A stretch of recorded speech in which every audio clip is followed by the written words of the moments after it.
Hi, I'm Debbie Harbeck, and I'm a certified life coach working with women in midlife and through the menopause transition. So each week, I'll be sharing the latest information, inspiration, and generate some momentum so you can move forward and feel more in control of your changing midlife body and your life. Let's go. Hi, and welcome to the Midlife Momentum Podcast. I'm really glad you're joining me today because today I am finally going to talk about sleep. I know I've mentioned this topic several times in this podcast, but I haven't had an episode yet just about sleep. So today is about that. Did you know that up to 75% of women have issues with sleep, and that women are more likely to have issues with sleep than men? And that sleep issues are a lot more likely during and after the menopause transition. So chances are you're in that time of life. And of course, poor sleep is associated with all kinds of health issues. And I think we're learning that now. But we're slow to change because I think we're still looking to diet and exercise to change our health. But sleep is definitely the first place to look. And it's the first thing I look at when I work with clients is, are they getting the sleep that they need, or are they having sleep issues? Because that's the first thing to correct in order to have better health, in order to lose the weight you want to lose, in order to just feel better. It's so important to have a good night's sleep. So if sleep is off, chances are everything else is affected. And I've become a bit of a sleep proponent these days because my own sleep quality has changed over, I'd say, the last 2 or 3 years. If I'm overly tired, for example, I have trouble falling asleep because I have restless leg syndrome. Maybe you know what that is, or you have that yourself. And so when I'm beyond tired, when I'm really just overtired, I can't stop moving my legs. So falling asleep is very challenging. And then most nights now, I wake up at midnight and again at 3 a.m., almost like clockwork, both those times. And luckily, most nights I can fall right back to sleep, but some nights I need to use a sleep app. So in this case, I use Headspace that has these sleep casts, like bedtime stories almost. And usually within 5 or 10 minutes of listening to it, I'm asleep. And to be honest, I think one of the reasons I wake up at these 2 times is because I have a 21-year-old who comes home late most nights because of school. I created this habit because when she started doing this, I would set my alarm because I was afraid I wouldn't hear her come in. So I'd set my alarm for like 12:30 a.m. to check and see if she was home. I didn't want to sleep through the night, but now unfortunately it's become an automatic habit. Now, I've also done some things to help me get a better sleep, and some of the things that have worked for me so far are cutting out caffeinated tea. So I'm not a coffee drinker, but I do like my Earl Grey tea. So I cut that out after about noon, and that's definitely helped. And I'm also aware that if I drink any wine or beer in the evening, usually I do that on weekends, my legs are more restless and I awaken more often. So I'm more careful with alcohol too. And finally, I just swear by fresh air and exercise. And lately also swimming. Because all of these things, if I do them during the day, later in the day I just feel so relaxed and sleepy. So by the time I go to bed, I am ready to go to sleep. Maybe you see yourself in some of these things that I've said here so far, or maybe you're experiencing other things about sleep that aren't working for you. And if you have any health issues, if you have diabetes or problems with your metabolism or heart disease, or maybe you have anxiety or depression, or you're gaining weight, then sleep is probably the first thing to look at before even looking at your diet. As I said before, when I have clients who are looking for weight loss, sleep is the first thing I want them to work on if sleep is not working well for them. And ironically, it's probably the last thing they thought they needed when they came to me. And usually that's diet and exercise, right? So whatever you're going through sleep-wise, I hope that this episode can help you get that better night's sleep that you really need at this time of life. Because no matter how old you are, you need a good night's sleep to maintain good health. And as you're getting older, chances are, even though you need the same amount of sleep, you're probably not getting it. And if you're a woman in perimenopause like me or in postmenopause, There are many possible reasons why. So one of them is hot flashes or hormone fluctuations, which happen during this time, and that may disrupt your sleep. And on the flip side, you're likely to have less hot flashes if you do get better sleep. So that's something to keep in mind. Or maybe you have restless leg syndrome like me, and you may have difficulty falling asleep, or maybe that even wakes you up during the night. Or perhaps you're on medication. You have medication for diabetes or something for asthma. Likely, these are medications that can cause sleep issues. And if you snore loudly, or somebody beside you snores loudly, or even in the room beside you, or you've got sleep apnea, you may not be getting a very good quality sleep. And of course, finally, high stress. So high stress or chronic stress, as I've talked about in this podcast, is probably one of the biggest things that I like to talk about because I know it's such an issue for so many of us. And yes, stress is linked to sleeplessness at any age. So these are just some of the common reasons why your sleep might not be so restful these days. And ironically, if you get better sleep, you'll be able to improve most, if not all of these issues with time. So to start getting better sleep, there are a few simple things you can do. Starting right now, you can just get a pen and paper, you can write these things down, or you can go to the transcript of this episode and you can already have them there if you want to see them in writing after you listen to this. So the first thing I'm going to offer is that you create yourself a sleep-worthy bedtime routine. So having a bedtime routine is something we do with our kids when they're little, but it's for everybody. We all need a bedtime routine. The more routine our sleep is, the better we tend to sleep. So your body takes its cues from the light outside, from even the light in your house, the temperature, and the hormones like cortisol. So when your stress is high, you are less likely to go to sleep. So when your stress goes down, you're more likely to sleep. So to help your body get the message that it's time for sleep, you need this routine. So one of the things you can do is to dim the lights in your house and turn the heat down. So if your heat is up during the day, try to turn it down to about, in Fahrenheit, 64, 65, or in Celsius, 17, 18 degrees, about an hour before you go to bed so that the room has a time to cool down. And you can even get a cooling mattress. So this is a thing now. And these mattresses actually draw heat away from your body. And they really actually seem to work for many people. So something to consider. You can also get calm by maybe making a cup of chamomile tea or turning off your electronics. And this is a very big one, at least 30 minutes before bedtime. And I know this is really hard for most of us, but this blue light that we keep hearing about, it is very stimulating. So having that around does not help us get sleep. Finally, put on your pajamas, put on something very cozy, comfy, read a book, preferably something that's pretty boring rather than very exciting, or write down any thoughts that are in your head. So a lot of us go to bed with these swirling thoughts, like our brain doesn't shut down, and I hear that all the time. Get those thoughts out of your brain and onto paper. It really does help. And then when you turn the light off, when you finally turn that light off, make sure your room is as dark as possible. And if it's not, if your room is still light, or you have, like me, I have a street light right outside my house, make sure you have like blackout curtains or, like the ones that they have in a hotel room, something that really blocks the light. It will help.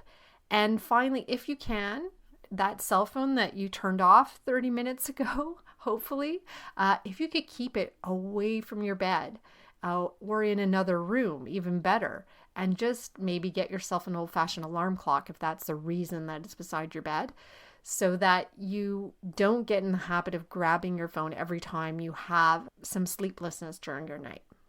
And the final thing that I'll offer here in terms of routine is if you are having trouble falling asleep, try something like a sauna if you have access to one, or a hot tub, or even just a hot bath before you go to bed.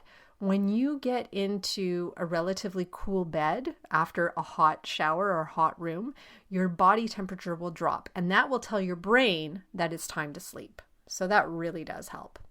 The next thing I would suggest after routine is to just time everything correctly. So your body works on a clock. You can't see this clock, it's inside you, but it's a rhythm. It's called the circadian rhythm, and it's a dance between two hormones. It's melatonin and it's cortisol. And it causes you to feel sleepy and alert at regular intervals. So alert comes from the cortisol, that stress hormone, and melatonin is the one that makes you feel sleepy. So your rhythm can be thrown off by an irregular schedule. So if you don't have a consistent routine, it can be thrown off. Or if you're staying up late and waking up late on the weekends, for example, you have a different schedule on the weekends or the weekdays, that can affect it. Or you travel overseas and you have jet lag, that can affect it as well. So not only can this rhythm affect your sleep, but it can also, by extension, affect your health and wellness, because irregular sleep has been linked to cardiovascular disease, obesity, and diabetes. So to remedy this, you can get to bed and wake up at the same time every day, even on weekends. And I know this is challenging for a lot of us. Although as I've gotten older, it's not so challenging. I'm very happy to get to bed at an early time. And studies are showing that you get much better sleep quality if you're actually asleep by midnight. And I can tell this, I don't know if you have a sleep device, but I do have a watch that tells me how I'm sleeping. And the deepest sleep I do get is before midnight. And I see that consistently over time. And not only that, it's also been shown that the sleep you get before midnight is 3 times more beneficial for repairing the cells in your brain and in your body. And there is science behind getting 7 to 8 hours of uninterrupted sleep per night. So one study done over 25 years has shown that your life expectancy actually decreases when you get less than 6 hours a night.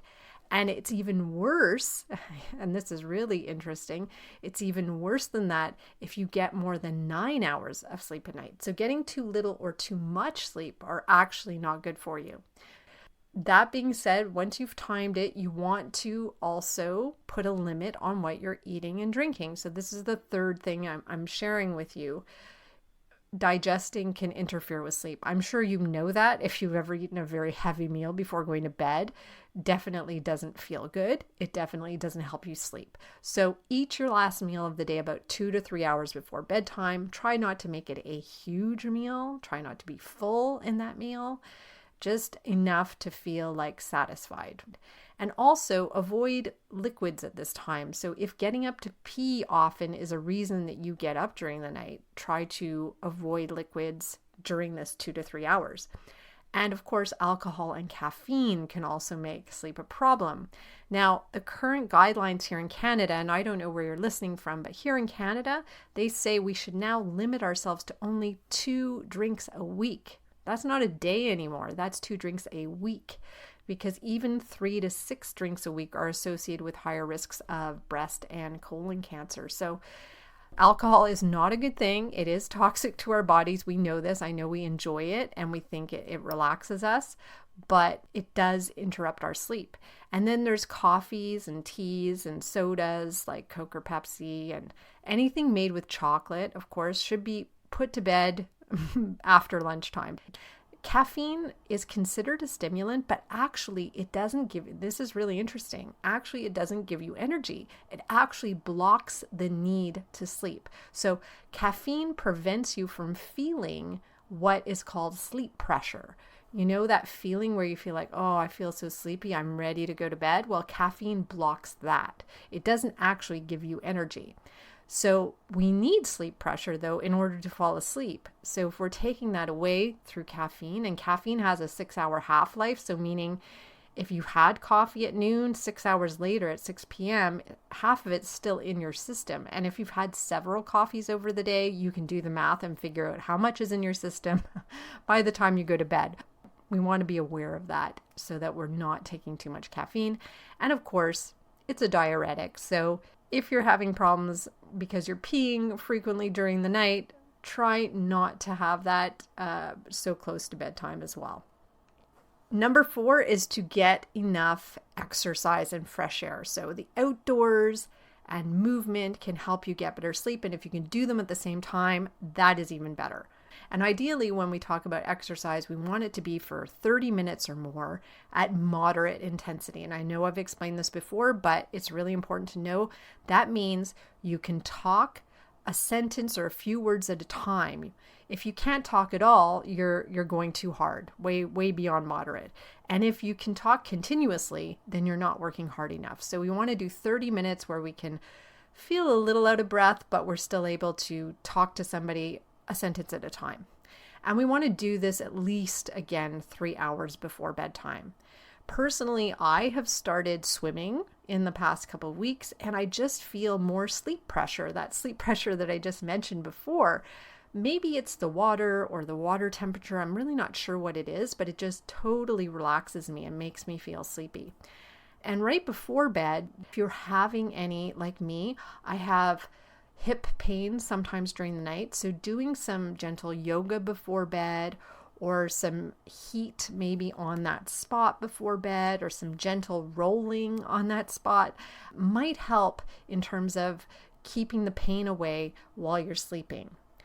Finally, okay, so the very last thing I want to say is just to give you a few extra pointers. If you've tried all these things and everything seems to be failing, here are a few things you can do. So if you're continuing to wake up during the night, don't stay in bed more than about 10 minutes. Get up, make a cup of herbal tea, like a chamomile tea, and read a boring book until you feel sleepy. Your bed in your brain, it shouldn't be associated with sleeplessness. It's there for sleep and is there for sex. And those are the only two things that should happen in your bed.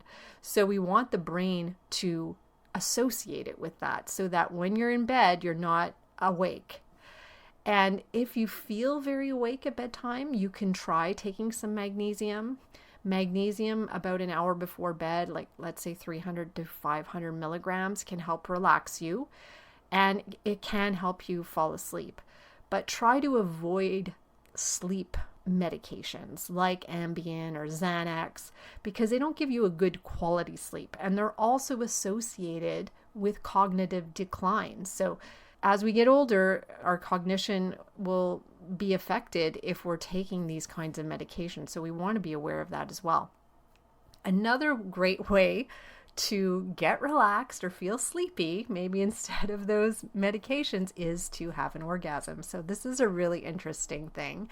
Of course, my partner's been telling me this for years, but there's actually science to back it up that for women, orgasms do help make you sleepy. So there's something there. You do not have to have a partner to have an orgasm. You can do it on your own, and hopefully that does help you get to sleep. And of course, if you're not sleeping and you're feeling anxious about it, or you're beating yourself up, as we do, a lot of us do this. We beat ourselves up for not sleeping enough. We have to stop doing that. We have to stop and we have to relax. As you know, when you feel bad about it, it probably leads to sleeping less than sleeping more. So tell yourself it's okay. And just start doing things to help yourself. Start doing any of the things I've mentioned here. They can all help you. Just take one thing and start doing it, and then another thing. Anything to help yourself, and just be kind to yourself. Have a little self-compassion as you go through this. You will sleep. And if all else fails and anxiousness becomes a problem, and you've tried everything I've talked about, but you still have insomnia, meaning insomnia means that you have trouble falling asleep, staying asleep, or you're waking up early before 7 hours is up, then it might be time to check out a CBTI therapist. That's a cognitive behavioral therapy that specializes in insomnia. So a sleep therapist, they can help you let go of this anxiety that you've built up around sleep, and they can help you improve that belief that you do have it within you to sleep. There's nothing wrong with you. You can sleep. And this could be enormously helpful if you're really stuck. So I hope you got something valuable from this episode. And if you do have sleep issues and you've got weight to lose, or you're exhausted, or you're having a lot of perimenopausal symptoms, I am definitely here to help.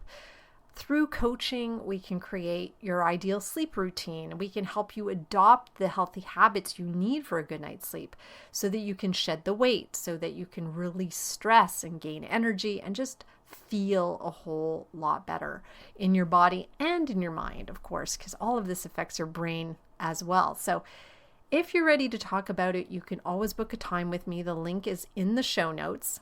So with that, I want to thank you for listening to this episode today. And as always, I'm so grateful you chose to join me. And if you enjoyed this episode, or if you learned something valuable, I'd love you to rate it on Apple or Spotify or leave a comment about it.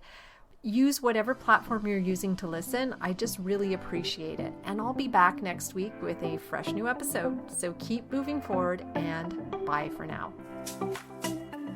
Thanks for listening to this episode of the Midlife Momentum Podcast. If you want to learn more about working with me, come visit me at debbieharbeckcoaching.com.